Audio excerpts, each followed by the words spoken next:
What is sport's greatest thrill? The home run, the knockout, the touchdown run? They're all wonderful moments in sport. But 30 million fans last year indicated by their patronage of thoroughbred racetracks that their choice was the do-or-die battle of horses and jockeys down the home stretch. Here they come, in a typical final thrilling drive for the gold and glory at Hollywood Park. It's one of Holly Park's numerous 100 grandeurs, the 1958 Westerner, now called the Hollywood Derby. In the final drive, it's Strong Bay on the outside with Manuel Icaza up, nosing out Hillsdale, another great runner. Let's go back of the scenes for a few moments and look in on some of the preparations that are necessary to earn a visit to the winner's circle. Here we are in the pleasant and colorful stable area, or backside as they call it. Training horses requires skill, time, and patience, but it's also a lot of fun. Everyone gets in the act in the mornings, and at Hollywood Park, which holds its meeting during the summer months, even the trainers' daughters spend their school vacation time working with the horses. A horseman's day starts at dawn's early light. That's when the thoroughbreds start going to the track for the gallops and time trials that bring them to their peak for the races. In many cases, the way a horse works in the morning is a preview of how he'll race in the afternoon. If he works too fast, perhaps his race will have been left on the training track, as the saying goes. Too slow, and he might not be fit enough to withstand a furious challenge in the final strides of the race. Hard work on the racetrack brings its rewards, and there is no more convincing example of this than jockey Johnny Longton. In the morning at the track, he's one of the first. And in the afternoon, he's first plenty of times too, with far more than 5,000 winners during a distinguished career that has made him the world's leading jockey. In the afternoon, there is no question that the jockey is the hardest working horseman. And to help them perform at their best from race to race, major tracks such as Hollywood Park maintain comfortable, well-equipped jockey quarters. The rider's valet keeps his boots and saddles in top trim. The track furnishes a masseur to rub out any aches and pains and tone the muscles. If a rider has a weight problem, there's a steam room to melt off the excess and a diet kitchen to keep it off. There are recreational facilities, of course, for the boys sitting out a race or two.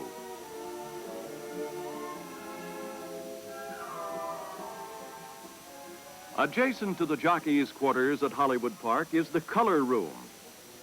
Here, the silks of every owner racing at the meeting are cared for. The color room custodian sees to it that all silks to be used on a given afternoon are placed with a rider who will wear them, perhaps into the winner's circle later on.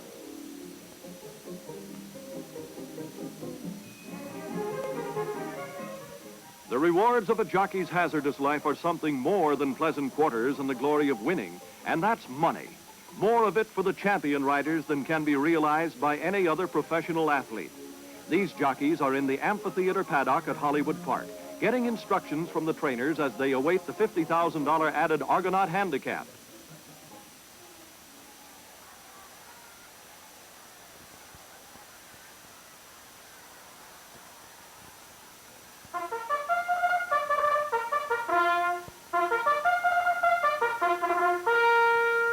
Bill Shoemaker is riding number 3, Round Table, in this race. And if he can get the famed equine millionaire home on top, he'll nail down 10% of Round Table's take-home pay. Round Table carried 132 pounds in this race, and his great victory helped him win Horse of the Year honors for 1958. Let's watch Shoemaker's strategy now as race announcer Hal Moore calls the action. They're off and running. At the start, it's Shawneen breaking. Going past the stands the first time, it is apparent that Shoemaker is content to play the waiting game. He notes that How Now, Shawneen, and Terang all are showing early speed and setting a fast pace. He lets them go and settles for 5th. If Shoe forces Round Table at this point, he will lose precious ground going wide around the turn. Round Table is 5th by a length and Pitbull. Showing extreme confidence in his mount, Shoemaker holds Round Table in 5th position going down the backstretch. He's saving him at every pole, knowing that with 132 pounds up, he cannot ask for more than one big run from his horse.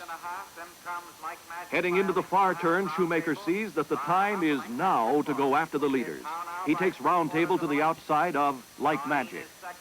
Then, still saving ground, he moves past Terang on the inside. By a length and a half. Terang is next and Round Table. He must now decide whether to go inside of the two leaders or play it safe and go around them for the drive. How now shows he still has plenty of run and won't give up that rail. So Shoemaker heads Round Table to the outside and starts his final drive for home. And now it's Round Table and how now? It's Round Table, how now, and Shawnee. They're coming down to the wire. Round Table, but how now, holding on gamely. It's going to be close. And we will call it Round Table winning it by a nose. Great thoroughbreds, like Round Table, have made Hollywood Park known as the racetrack of champions. In 1958, the Hollywood Turf Club honored the gallant thoroughbreds who raced there by erecting a life-size statue of this champion of champions, the incomparable Swaps. Those who saw Swaps in his record-breaking races will never forget the tremendous bursts of speed he could summon so effortlessly, or the terrific power he showed in his long, ground-eating strides. At the dedication of the Swaps statue, James D. Steward, Vice President and General Manager of Hollywood Park, recalls some of the exploits of this California-bred champion. At Hollywood Park in 1956, it's Swaps the Wonder Horse. Here in the Inglewood Handicap, he challenges Mr. Gus at the head of the stretch. Swaps had preceded this race with a world's record of 1 minute 33 1/5 seconds for 1 mile in the Argonaut Handicap a week earlier. The California Comet pulls away easily, showing his graceful gliding action. As he sweeps toward the finish line, it appears he is coasting in at only half speed. But look at that time, 1 minute 39 seconds, another world's record. Now it's July 14th, 1956, as Swaps races to victory in the $162,000 Hollywood Gold Cup. They'll go 1.25 miles, and jockey Shoemaker has the tightest of holds the first time past the stands. Swaps is number 3 on the rail now. Once again, setting the pace, it's the Langdon Farm star, Mr. Gus, who later in 1956 trounced the great Nashua at even weights at Belmont Park. On the turn for home, Swaps overtakes Mr. Gus, handling his strongest rival with ease. Look at that smooth, power-packed stride as he draws out to a long lead. It's Swaps breezing home again, this time in one of the fastest 1.25 mile races in history, as jockey Shoemaker looks back. 1 minute, 58 2/5 seconds.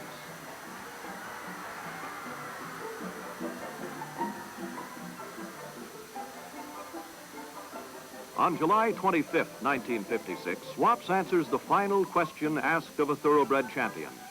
Can he carry his tremendous speed over a classic distance of ground and with 130 pounds? Now you are watching Hollywood Park's $100,000 Sunset Handicap at 1 5/8 miles. Swaps is leading the first time past the stands.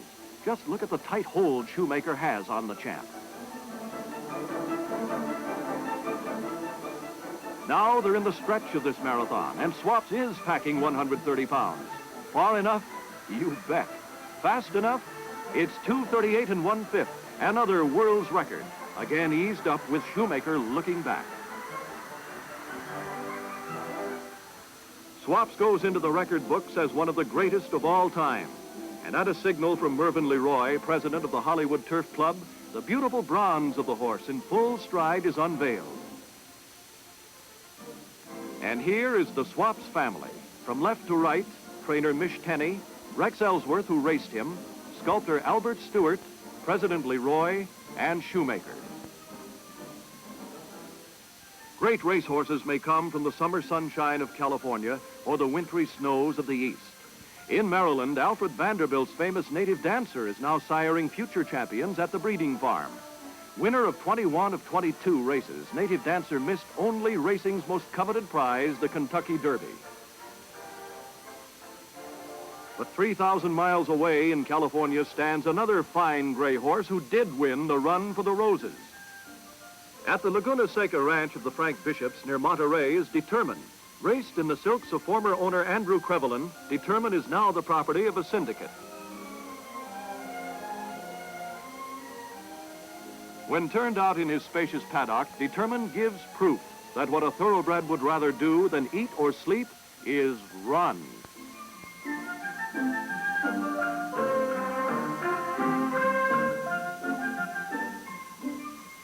Determined's exploits on the racetrack may soon be emulated by one of his sons. This little guy doesn't even have a name at this tender age. He's only 1 day old. Believe it or not, in a week he'll be galloping all over the place.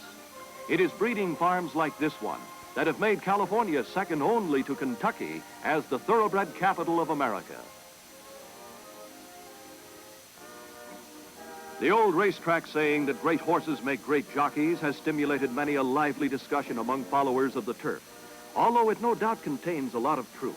To millions of racing fans, the skill of the rider is just as important and as thrilling as the speed and courage of the racehorse.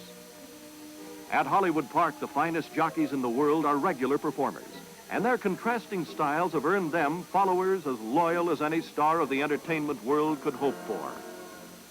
If anyone will ever break Johnny Longden's record for winners, it will most probably be this rider. Eddie Arcaro calls him a genius. Bill Shoemaker, of course, the sit-still jockey with a perfect balance. George Taniguchi on the number 2 horse quickly gets his cross or hold on the mount. He's driving his horse to get a good position around that first turn. In races of a mile or more, saving ground around the clubhouse turn can mean lengths at the finish line. Ralph Neves, on the lead, is a master at that art. Once he straightens out down the backstretch, he'll ease his mount just a little to give him a breather. A California regular is jockey Alex Mays on number 4. Showing extreme confidence turning for home, Alex is being challenged by the horse on the inside, but still hasn't gone to the whip. He has his horse in hand, as the saying goes. Here's Hank Marino showing how to finish with a tiring horse. A few touches with a right-hand whip. Note the perfect timing. And then put the whip away and use boot and hand in the final few strides to the wire.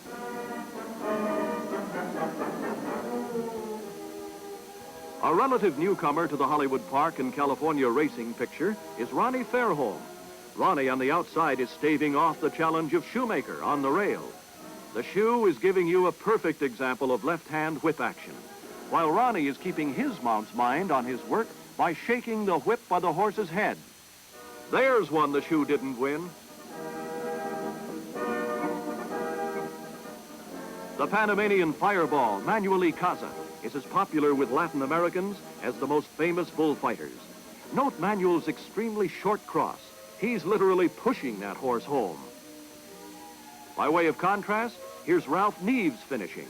He uses a much longer cross when hand riding than does Icaza.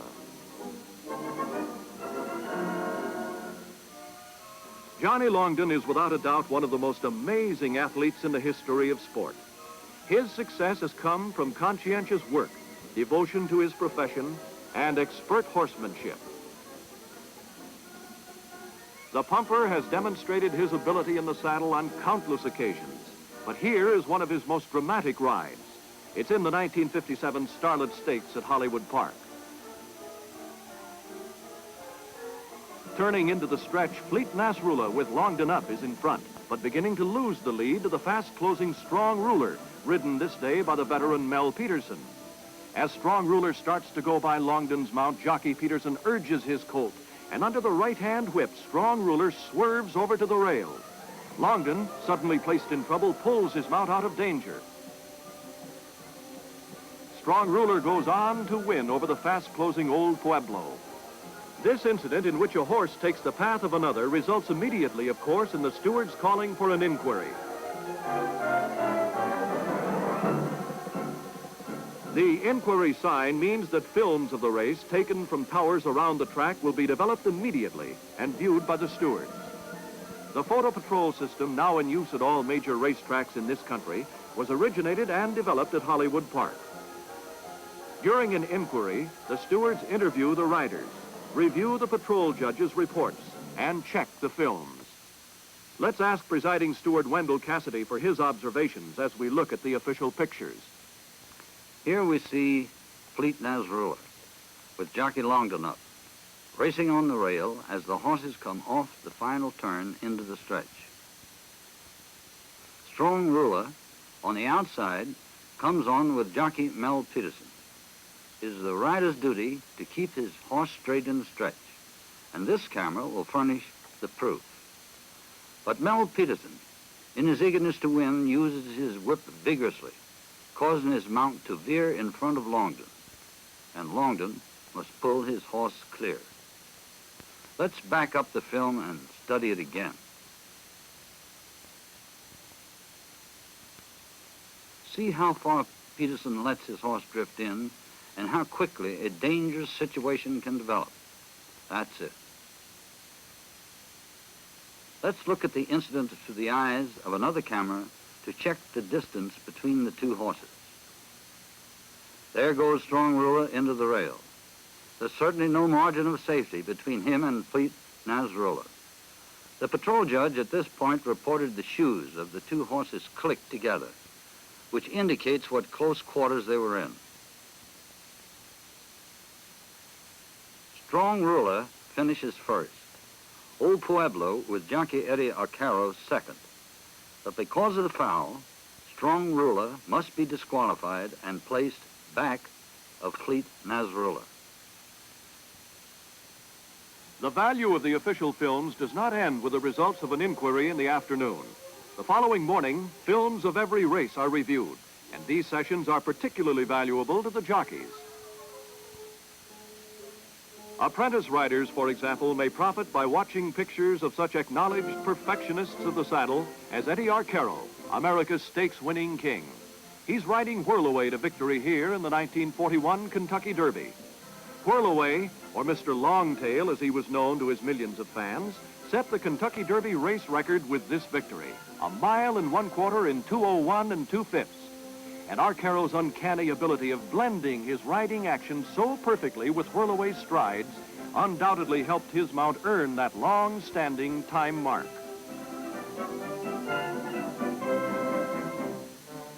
Veteran riders frequently use the films to watch pictures of stars of yesteryear, like the famed Iceman, George Wolfe, who rode Seabiscuit, number 2, in his thrilling match race with War Admiral in 1938.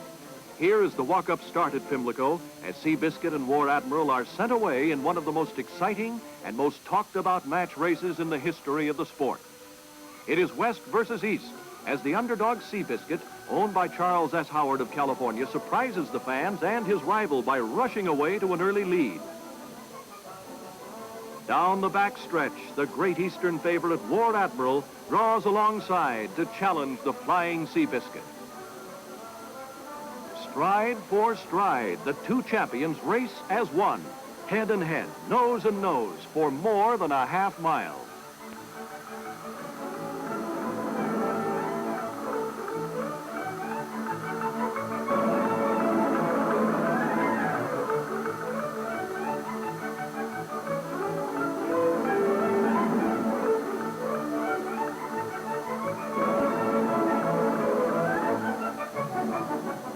As they swing into the home stretch, it is apparent that Seabiscuit is not going to give up that lead. With less than a furlong to go, the Biscuit surges ahead, and jockey George Wolfe drives on to an amazing victory with another of his marvelous riding performances. The keen but friendly East versus West rivalry has continued in the thoroughbred world since the memorable race at Pimlico in 1938. And although the West won that one, the shoe is sometimes on the other foot. In 1958, Gallant Man, the Eastern champion, flew to Hollywood Park to compete against the best in the West in the Hollywood Gold Cup, one of America's major championship events for the handicap stars. In the paddock, trainer John Nerude confers with jockey Shoemaker, with owner Ralph Lowe close by. 4 Western Stakes champions will face Gallant Man, who will carry top weight of 130 pounds at the 1 1/4 distance. Here is announcer Hal Moore's call of the race. And they're off and running. At the start, it is... While you're watching, note that at one point or another in this thriller, each one of the 5 starters gets the lead. Passing the stands for the first time is Mystic Eye leading. by 3/4 of a length. Swirling Abbey is second by a head. On the inside, Eddie Schmidt is third by 2. Then comes Shawneen and Gallant Man. Into the clubhouse turn, it's Mystic Eye by a length. Swirling Abbey is second by 3/4. On the rail, Eddie Schmidt is third by a length and a quarter. Then comes Shawneen by a length and a quarter, and a Gallant Man. Around the clubhouse turn, Mystic Eye has it by a length and a quarter. Swirling Abbey is second by a neck. On the rail, Eddie Schmidt, saving ground, is third by 3/4. Shawneen is fourth by a length and a half, and a Gallant Man. Into the backstretch, it is still Mystic Eye by a half a length, but now Swirling Abbey is moving up, and here comes Shawneen in a contention on the outside, with Eddie Schmidt fourth, and Gallant Man is beginning to move. They're nearing the half-mile post with Mystic Eye and Swirling Abbey head and head. And now it is Mystic Eye showing by a head. Swirling Abbey second by a head. Shawneen is third, and Gallant Man has moved up to fourth on the outside. At the top of the far turn, Swirling Abbey has the lead by a head, with Shawneen right behind him on the outside to be second by a length. Mystic Eye is next to Gallant Man, and now Eddie Schmidt is beginning to come on between horses. They're passing the quarter pole, and Shawneen has it by a head. Swirling Abbey is second by a half a length. On the outside, Gallant Man is third by a half a length. Eddie Schmidt is next, and now Mystic Eye is last. In the stretch, it's Shawneen and Gallant Man challenging on the outside. And now it is Gallant Man in front. It's Gallant Man by a half a length, by 3/4. And here comes Eddie Schmidt on the inside, but it's Gallant Man in front. And under the wire, Gallant Man has it by a half a length. Eddie Schmidt second by a length and a half. Shawneen third by a length and a quarter. In that final drive down the home stretch that we've just seen, we have the secret of racing's amazing popularity and why it is the #1 spectator sport today. From the day a thoroughbred is foaled, his ultimate goal is supremacy in the home stretch. He loves to race, and he is born with a desire to win. His breeding and training are devoted to building his speed, stamina, and courage, which he will proudly display on the racetrack. His supreme moment, it's the all-out battle down to the wire, the classic climax of a great sport, like the home run with the bases loaded, or the winning touchdown run in the last minute of play. There's no greater thrill than that moment when thoroughbreds, born and bred to give their best, meet in that final testing ground of speed and courage, the home stretch.